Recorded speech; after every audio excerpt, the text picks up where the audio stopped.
VS Anu നമുക്കൊപ്പം തുടരുന്നുണ്ട്. അനു, അങ്ങനെ ഭിന്നസ്വരങ്ങളെല്ലാം പരിഹരിക്കാൻ ഇതുകൊണ്ട് AICC നേതൃത്വത്തിന് സാധിച്ചിട്ടുണ്ടോ? അങ്ങനെ പരിഹരിച്ച ശേഷമാണോ ഈ തീരുമാനം എടുത്തത്? ഒരു പ്രധാനപ്പെട്ട സംശയം, പേരാവൂർ MLA ആണല്ലോ സണ്ണി ജോസഫ്. K. സുധാകരനുമായിട്ട് നല്ല ബന്ധമുള്ള വ്യക്തിയാണ്. അപ്പോൾ സുധാകരന്റെ നിർദ്ദേശമാണോ സണ്ണി ജോസഫ് എന്നൊരു പേര് നേരത്തെ ഉയർന്നു കേട്ടിരുന്നെങ്കിൽ പോലും ആന്റോ ആന്റണിക്ക് അതീതമായി സണ്ണി ജോസഫ് എന്ന പേരിലേക്ക് എത്തിയതിൽ സുധാകരന്റെ പങ്ക് എത്രത്തോളമാണ്?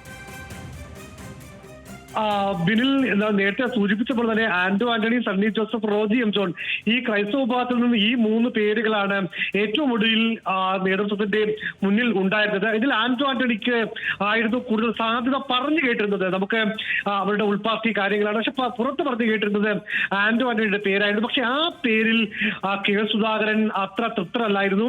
അതുകൊണ്ടാണ് ഹൈക്കമാൻഡിനോട് എസ് പറഞ്ഞ് നേതൃമാറ്റത്തിന് തയ്യാറാണെന്ന് പറഞ്ഞു വന്ന K. സുധാകരൻ കഴിഞ്ഞ 3 ദിവസങ്ങളിൽ ഈ ഹൈക്കമാൻഡിനെ പോലും ഞെട്ടിക്കുന്ന തരത്തിൽ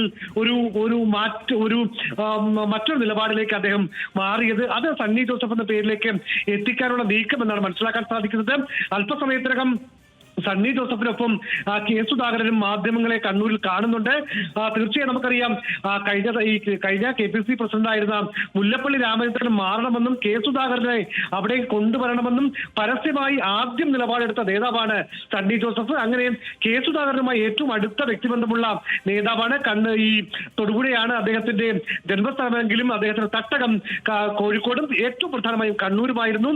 അങ്ങനെ കണ്ണൂരിൽ K. സുധാകരനുമായി വളരെ അടുത്ത ബന്ധമുള്ള നേതാവാണ് സണ്ണി ജോസഫ്. ആ സണ്ണി ജോസഫിനെ ഈ നേതൃസ്ഥാനത്തേക്ക് PCC അധ്യക്ഷൻ എന്ന സ്ഥാനത്തേക്ക് എത്തിക്കുന്നതിൽ K. സുധാകരന്റെ നിലപാട് വളരെയധികം പങ്ക് വഹിച്ചിട്ടുണ്ട് എന്ന് വേണം നമുക്ക് നിലവിൽ മനസ്സിലാക്കാൻ സാധിക്കുന്നത്. ബിനിൽ, ഓക്കെ, VS അനുവാണ് വിവരങ്ങൾ നൽകിക്കൊണ്ടിരിക്കുന്നത്. വളരെ പ്രധാനപ്പെട്ട മാറ്റങ്ങളാണ് ഉണ്ടായിരിക്കുന്നത്. KPCC പ്രസിഡന്റ് സ്ഥാനത്ത് നിന്ന് K. സുധാകരനെ മാറ്റിയിരിക്കുകയാണ്. പ്രസിഡന്റായി സണ്ണി ജോസഫ് MLA തെരഞ്ഞെടുത്തിരിക്കുന്നു. നേതൃനിരയാകെ ഉടച്ചു വാർത്തിരിക്കുകയാണ്. അടൂർ പ്രകാശാണ് പുതിയ UDF കൺവീനർ. MM ഹസനെ മാറ്റിയിരിക്കുന്നു. Shafi Parambil MP, Anilkumar AP Anilkumar MLA, PC Vishwanath MLA എന്നിവരാണ് വർക്കിംഗ് പ്രസിഡന്റുമാരായി നിയമിതരായിരിക്കുന്നത്. VS അനു നമുക്കൊപ്പം തുടരുന്നുണ്ട്. അനു, ഇതിപ്പോൾ ഈ തീരുമാനം വന്നിരിക്കുകയാണ്. അല്പസമയത്തിനോടകം തന്നെ സുധാകരൻ മാധ്യമങ്ങളെ കാണും എന്ന് അറിയിച്ചിരിക്കുകയാണ്. ഇതൊരു വിശദമായ ഈ വിഷയമൊന്ന് ആഴത്തിൽ പരിശോധിച്ചാൽ ഒരു ഇലക്ഷൻ ഇയർ ആണല്ലോ. നേരത്തെ രാഹുൽ മാങ്കൂട്ടത്തിൽ പറഞ്ഞതുപോലെ ഒരു ഇലക്ഷൻ ഇയർ ആണ് എന്നുള്ളത് കൊണ്ട് തന്നെ സണ്ണി ജോസഫ് എന്ന് പറയുന്ന പുതിയ അധ്യക്ഷന്റെ കീഴിൽ കോൺഗ്രസിനെ സംബന്ധിച്ച് വലിയ വെല്ലുവിളികളുണ്ട്. അവരുടെ സംഘടനാ പോരായ്മകളുണ്ട്, സംഘടനാ തരത്തിലുള്ള തർക്കങ്ങൾ പരിഹരിക്കേണ്ടതുണ്ട്. പിന്നെ ഒരു കേഡർ സ്വഭാവത്തിലുള്ള പാർട്ടി അല്ലാത്തതിനാൽ തന്നെ അതിലെല്ലാ വിധമായിട്ടുള്ള ആളുകളെയും ഉൾക്കൊണ്ട് അതിൻ്റെ ഭിന്നിപ്പുകളെയെല്ലാം മാറ്റി വെച്ച് മാത്രമേ തെരഞ്ഞെടുപ്പിനെ നേരിടാൻ സാധിക്കുകയുള്ളൂ. നിലമ്പൂർ ഉപതെരഞ്ഞെടുപ്പ് വളരെ അടുത്തിരിക്കുന്ന, ആസന്നമായിരിക്കുന്ന ഒരു പശ്ചാത്തലത്തിൽ ഇപ്പോൾ ഈ KPCC അധ്യക്ഷനെ മാറ്റുന്നതിലൂടെ തന്നെ നിലമ്പൂർ ഉപതെരഞ്ഞെടുപ്പ് ശരിക്കും പറഞ്ഞാൽ അവിടെ ഒരു PV അൻവറിൻ്റെ സാന്നിധ്യമുണ്ട്. UDF വലിയ വിജയപ്രതീക്ഷ വെക്കുന്നുണ്ട് എന്ന് പറഞ്ഞാൽ പോലും KPCC അധ്യക്ഷനെ സംബന്ധിച്ച് നിലമ്പൂർ വളരെ തൊട്ടടുത്ത് നിൽക്കുന്ന ഒരു ചലഞ്ചാണ്. പുതിയ KPCC ടീമിനെ സംബന്ധിച്ച് ഒരു ഇലക്ഷൻ ഇയറിൽ ഈ മാറ്റം പാർട്ടിക്ക് എത്രത്തോളം ഗുണകരമാകും, അല്ലെങ്കിൽ അത് ഏത് വിധത്തിൽ പ്രതിഫലിക്കും? ബിൽ, നമുക്ക് മനസ്സിലാകുന്നത്, നമുക്ക് ഈ കോൺഗ്രസ് നേതാക്കളുമായിട്ടൊക്കെ സംസാരിക്കുമ്പോൾ മനസ്സിലാകുന്നത് ഒരു നേതൃമാറ്റം കോൺഗ്രസ് കഴിഞ്ഞ കുറെ നാളുകളായി ആഗ്രഹിച്ചിരുന്നു. പ്രത്യേകമായി ഈ K. സുധാകരൻ അദ്ദേഹത്തിന് ആരോഗ്യ പ്രശ്നങ്ങളില്ല എന്ന് പറയുമ്പോൾ കൂടി ചില പ്രശ്നങ്ങൾ അദ്ദേഹത്തോടൊപ്പം നിൽക്കുന്നവരും ഈ കോൺഗ്രസ് പാർട്ടിയിലുള്ളവരും പറയുന്നുണ്ട്.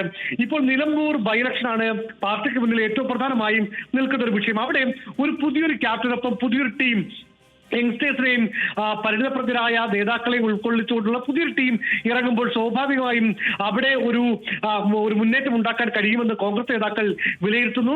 ഈ നിലമ്പൂർ ബൈ ഇലക്ഷനിൽ ജയിച്ചു കഴിഞ്ഞാൽ പിന്നെ അവർക്ക് മുന്നിലേക്ക് വരുന്നത് തദ്ദേശ തെരഞ്ഞെടുപ്പാണ്. ഈ വിജയമുണ്ടെങ്കിൽ സ്വാഭാവികമായും ആ ഒരു പ്രതിഫലനം തദ്ദേശ തെരഞ്ഞെടുപ്പിലും നേടാൻ കഴിയും. അതുവഴി വരുന്ന നിയമസഭാ തെരഞ്ഞെടുപ്പിൽ ഒരു ഭരണമാറ്റം എന്ന് പറയുന്ന കോൺഗ്രസ് സ്വപ്നം കാണുന്ന ഒരു കാര്യത്തിലേക്ക് കടക്കാൻ കഴിയുമെന്നാണ് അവരുടെ പ്രതീക്ഷ. നമുക്കറിയാം, കഴിഞ്ഞ ദിവസം കോഴിക്കോട് മാധ്യമങ്ങളെ കണ്ട മുതിർന്ന കോൺഗ്രസ് നേതാവായിട്ട് KC ജോസഫിന്റെ വാക്കുകൾ തന്നെയാണ് ഏറ്റവും പ്രധാനം.